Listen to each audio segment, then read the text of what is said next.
¿Te has preguntado cuántas de las actividades que realizas de manera cotidiana involucran algún tipo de pantalla? La vida como la conocemos requiere de invertir gran parte de nuestro tiempo en estos recursos digitales que muchas veces controlan nuestra vida.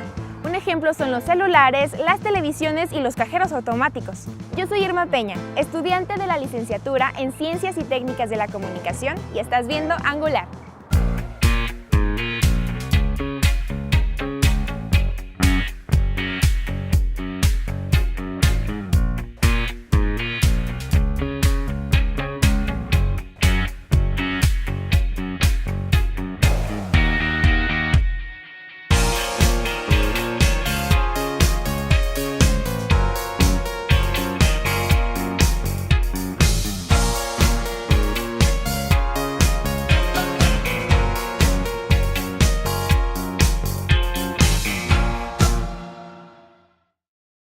Antes de formar parte de este mundo digitalizado, el panorama lucía muy distinto. Las personas se comunicaban de manera diferente. Redes como el Internet, que traen consigo innumerables usos y aplicaciones a través de diversas plataformas y dispositivos. ¿Te imaginas sin todo esto? ¿Cómo buscarías información de manera inmediata o entrarías en contacto con personas en tiempo real? Pues esto era posible. La era digital es una etapa de la historia de la humanidad en donde la tecnología, que va acelerándose cada vez más después de la Segunda Guerra Mundial, se vuelve una tecnología que empieza a desplazar a los medios de comunicación que habían iniciado el cambio con la radio, con la televisión y con algunos medios que estaban todavía limitados en ese aspecto, y que lo digital empieza a ser cada vez más ligero, más práctico, más barato, más rápido y con mayor nitidez, podríamos decirlo también, en esta era de las pantallas, ¿no? En Pompeya, ciudad italiana, que en el año 79 de nuestra era, por ahí se encontraron, después de la destrucción del Vesubio, que llenó de lava esa ciudad, se encontraron en los muros algunas inscripciones tipo graffiti, que prácticamente para algunos críticos han dicho que eso sería como el inicio del Facebook. Entonces, creo que la inquietud por comunicarse, por presentar inquietudes, es algo tan antiguo como es el ser humano, ¿verdad? Y ahí encontramos, pues en este año 79 de nuestra era, pues encontramos ya algo de los antecedentes de lo que es prácticamente esta era digital como el Facebook. El gran invento del siglo XX fue la televisión, ¿no? Que es la primera pantalla que viene a transformar la experiencia del espacio y el tiempo en los individuos y en las sociedades, ¿no? En ese sentido, el ritmo de la historia cambia, ¿no? Y la percepción que tenemos nosotros de los sujetos en interacción con la historia, ¿no? Pero definitivamente esto se va a acelerar, eso inicia en los 50s, pero esto se va a acelerar, decía, más a partir de los 80s, cuando se empieza a volver masivo y sobre todo más práctico a traer ya estas pantallas en la palma de la mano y en donde podemos interactuar con información, con datos, con comunicación que rompe las fronteras, ¿no? Y que en ese sentido se vuelve un fenómeno de simultaneidad, ¿no? de la experiencia humana, ¿no? Para mí la era digital pues es algo que ha facilitado muchísimo nuestra vida, nuestra facilidad para comunicarnos, para interactuar. La era digital es un concepto empleado desde finales del siglo pasado, referente a la transición de la comunicación cara a cara a la era de la tecnología y las pantallas. Ahora yo creo que a través, digamos, de las pantallas, pues tenemos la manera en las computadoras de procesar textos, de bajar, acceder a la información, de incluso visualizarla, de estar prácticamente en el momento en países muy lejanos, ¿verdad? En las que podemos estar incluso platicando con alguien que esté en ese país en el mismo momento. Antes pasaba un accidente o pasaba un cataclismo, un terremoto, por ejemplo, un huracán, y se sabía después de mucho tiempo, sobre todo pues cuando eran lugares muy distantes. Creo que todo ha sido eso algo muy positivo. Por un lado, se hace una experiencia más directa, pero también creo yo, podría decirse que tiene el defecto de que no permite al espectador procesar la inmediatez del hecho y al mismo tiempo interpretarla, ¿no? Y ahí es donde creo yo la información escrita es la que permite poner una distancia entre el hecho y la interpretación, ¿no? Que muchas veces en la mera experiencia visual no acontece, ¿no? Yo creo que la misma tecnología puede en un momento dado también llevarnos a ciertas actitudes de pereza o de facilitarnos tanto el trabajo que ya no hagamos un esfuerzo por hacer algo más crítico. Es decir, a veces se nos da tan hecha la imagen, se nos da tan hecho los conceptos, las ideas, lo que nosotros tenemos que saber, que incluso pues prácticamente es algo que nos impide incluso la capacidad de racionalizar, de ser crítico ante esa información. Y parece como que en un momento dado este tipo de medios audiovisuales digitales como que dictan lo que nosotros debemos de pensar o de creer. Hablo de modas, hablo de estilos de vida, hablo de estatus sociales, hablo de formas de ser o de pensar. Bueno, se ha subrayado que la interacción humana antes de la era digital era cara a cara, ¿no? Y en ese sentido había un contacto más directo entre las personas, muchas veces entre el mismo político y la ciudadanía, y eso tenía la ventaja de estar más ligado a un encuentro donde la espontaneidad, el flujo de la información y la captación del rostro, de los gestos del otro estaban más cercanos, más asequibles, ¿no? Antes las personas se informaban a través de medios impresos. Para conocer una ubicación era necesario utilizar un mapa y no había quien te dijera a dónde girar en 300 metros. ¿Verdad que todo ha cambiado?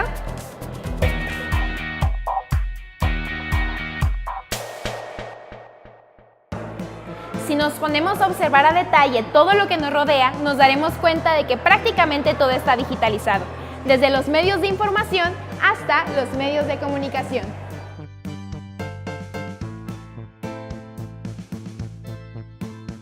Los cambios que han existido en el comportamiento por todos estos dispositivos es que la gente tiene el poder en sus manos de hacer muchísimas cosas que no tenía antes, ¿no? Simplemente un celular, ¿no? Antes, para poderte comunicar, bueno, tenías que tener una tarjeta, y era un teléfono, y ahorita creo que lo que menos hacemos con un celular es hablarnos, ¿no? Entonces creo que el tema de digital nos ha dado el poder de poder organizarnos muchísimo, de poder estar en contacto con mucha gente, de poder estar haciendo un montón de cosas, de hacer nuestro trabajo mucho más fácil, de poder sistematizar cosas, de poder automatizar cosas. Entonces todo eso ha facilitado muchísimo la vida de las personas. A largo plazo, pues tenemos influencias extensísimas de información que saturan y que no se pueden asimilar. Entonces tenemos personas con una identidad desbordada, desorganizada, que no pueden acomodar e integrar en su personalidad hasta que van adquiriendo una identidad. El recurso a largo plazo puede ser, así como antes las personas buscaban dar una buena imagen de sí mismos en el perfil presencial, hoy el perfil es virtual. Entonces, ¿qué hago con mi perfil? Bueno, subo las cosas agradables, subo que me fui de paseo, subo que estoy en Europa, subo que cosas muy padres. Y luego los científicos o en investigaciones han dicho que esto puede provocar una esquizofrenia. Vaya, es otro trastorno que ya existía, pero hoy por lo virtual. Cada vez perdemos más noción de qué tan dependientes somos de la tecnología. Muchas veces hasta que se nos va la luz nos damos cuenta de que todo lo demás está digitalizado, ¿no? Que la televisión está digitalizada, obviamente, pero que todo lo que haces con internet también, que si quieres sacar dinero de un cajero, pues está automatizado y tampoco se puede. Entonces ahí empiezas a darte cuenta de cuántas cosas alrededor de tu vida giran a través de un sistema digital y que a veces no estamos conscientes de eso, ¿no? ¿Y qué puede pasar? Que llegamos a hacer un abuso completo de estos dispositivos. Entonces, lejos de que solamente nos faciliten la vida, pues además a veces abusamos de ellos. Estamos rodeados de aparatos que influyen directamente en la manera en la que nos relacionamos y nos informamos. Pero ¿desde cuándo se ha convertido en algo sustancial?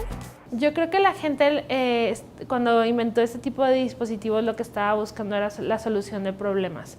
O sea, creo que digital viene a solucionar los problemas que tenemos en el día a día, que es cómo voy a poder colaborar con alguien con quien quiero trabajar, pero vive del otro lado del mundo. Entonces, ¿qué necesito para poder hacerlo? Entonces, bueno, te das cuenta que necesitabas a lo mejor un programa que te permitiera hacer una llamada y poder ver a la persona, ¿no? Un Skype.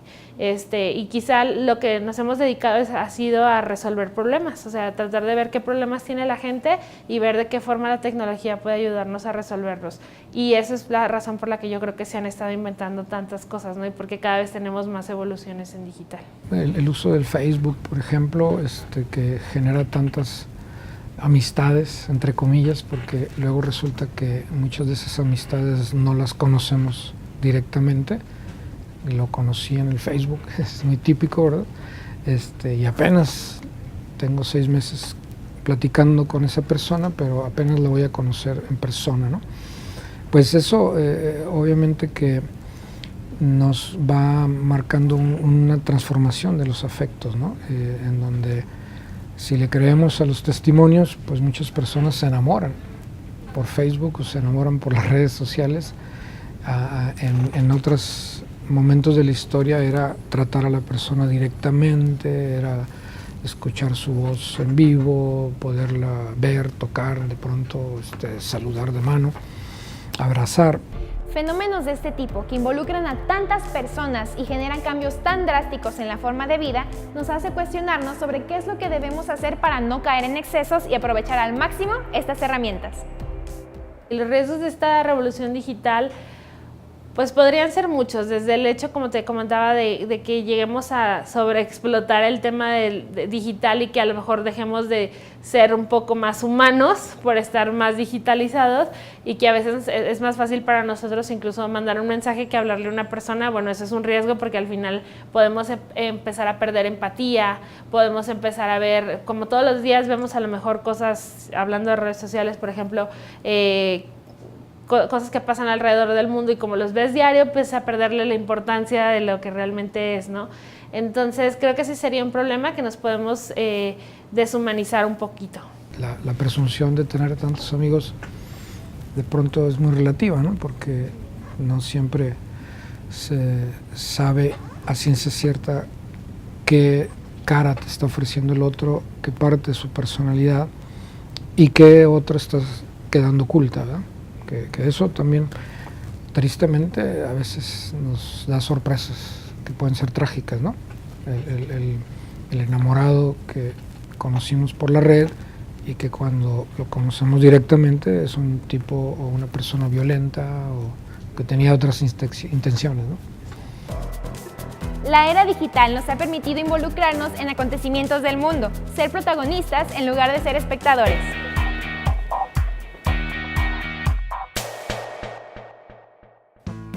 De la hiperconectividad se deriva el síndrome de la vibración fantasma, que es cuando sientes que tu teléfono está vibrando y realmente no. Esto es ocasionado por la ansiedad de estar actualizados en nuestras redes sociales. La hiperconectividad es un fenómeno generado a partir de la era digital, que se refiere a la interacción necesaria, constante y casi permanente a la información de medios digitales como la web y la televisión. Son diferentes factores. Por un lado, si trabajas en esto, pues tienes que cuidarte, como les decía, de estar súper actualizado.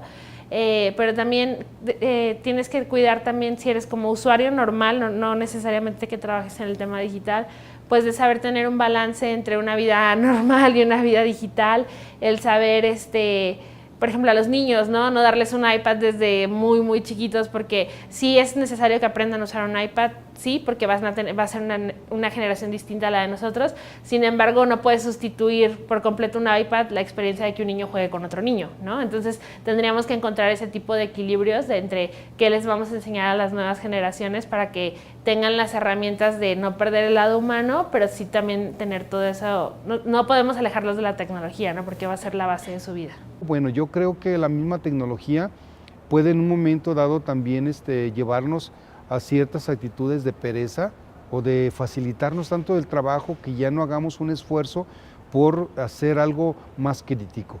Es decir, a veces se nos da tan hecha la imagen, se nos da tan hecho los conceptos, las ideas, lo que nosotros tenemos que saber, que incluso pues prácticamente es algo que nos impide incluso la capacidad de racionalizar, de ser crítico ante esa información.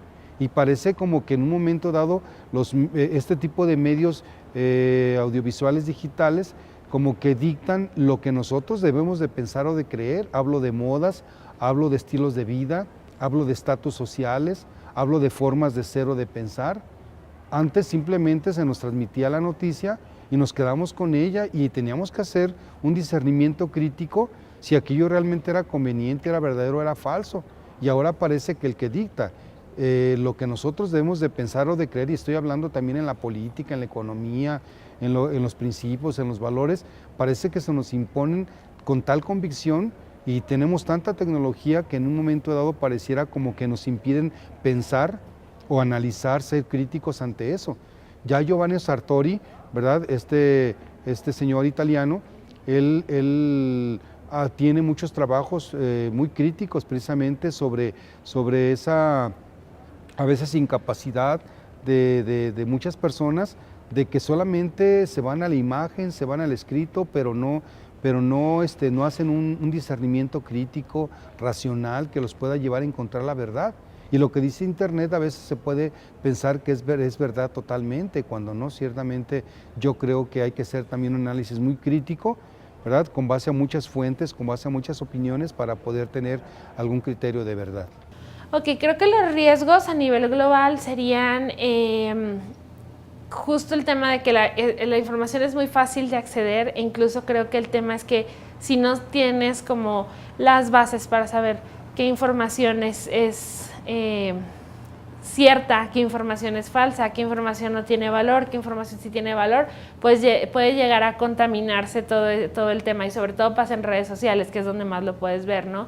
Esa falta de criterio muchas veces puede hacer que viralicemos un contenido que sea negativo para alguien, ¿no? Y que le afecte en su vida personal a alguien, o puede que me entere de algo que está pasando del otro lado del mundo ahorita y que lo vemos con temas como lo de terrorismo y cosas que hemos estado viendo últimamente, que pues podemos perder como la noción de lo que está sucediendo realmente, ¿no?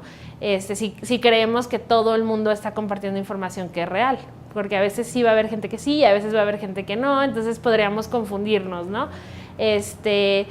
Creo que ese sería el riesgo más grande, que el acceso a la información haga que no tengamos criterio a saber qué información es valiosa y qué información no lo es. La rapidez de los mensajes, la forma de escribir que va transformando también nuestro lenguaje,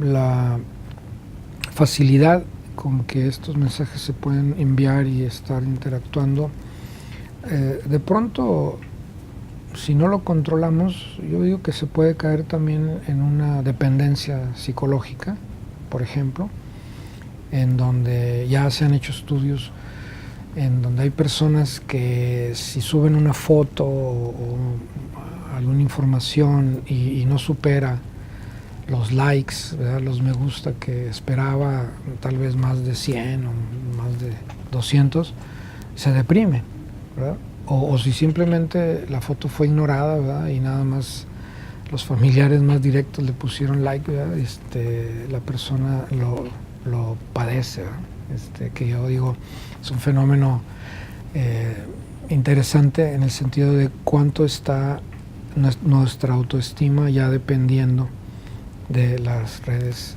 digitales, ¿no? Ya no necesito recorrer y pasar tiempo o pasar horas para llegar a un lugar y estar con cierta persona. Hoy puedo estar en el momento que yo lo deseo, en forma instantánea con la persona que está en Japón, al otro lado del mundo, vaya. Y no necesito esperar. El no necesitar esperar va creando una conciencia de que los procesos se omiten. Por lo tanto, puede haber baja tolerancia a la frustración, que repercute en conductas de agresión, en conductas de relaciones de poca duración. Hoy no me gusta, hoy termino. En el tráfico, hoy me desespero, hoy golpeo, hoy pito, hoy choco, hoy... O sea, tiene repercusión directa, sí, en nuestra conducta. Y en lo positivo puede ser que las relaciones que son a corto plazo son vividas con más intensidad, con más honestidad. Creo que la evolución de la tecnología viene a beneficiarnos en todas las áreas. O sea, creo que estamos hablando desde desarrollos médicos que se han logrado a través de la tecnología, operaciones que antes no se podían hacer, pero como ahora se puede desarrollar un software que es muy preciso, incluso pueden hacer operaciones muy pequeñas, muy a detalle, que hace unos años ni el mejor médico lo hubiera podido hacer, ¿no? Y ahora ese médico cuenta con una herramienta que le ayuda en su trabajo. Eso viene también hasta en la educación, la forma en la que le enseñan a los niños ahora es muy diferente a como les enseñaban antes. Creo que no hay ni siquiera un área en la que no haya permeado el tema digital. Entonces, yo creo que sí ha sido a favor de la sociedad y sí creo que hay muchísimas cosas que nos ha dado que antes no teníamos acceso a esa información o a esas tecnologías que ahorita sí podemos tener. Somos una generación interconectada con miles de personas alrededor del mundo. Podemos monitorear casi cualquier cosa con nuestros dispositivos electrónicos, desde una nota periodística hasta las calorías que ingerimos en el día. Todo se mueve a gran velocidad. Depende de nosotros disfrutar el tiempo en vez de ahorrarlo, para así evitar la ansiedad tan característica de nuestra generación. Si te gustó nuestro programa, síguenos en YouTube. Subiremos contenido semana a semana. Mi nombre es Irma Peña y esto fue Angular.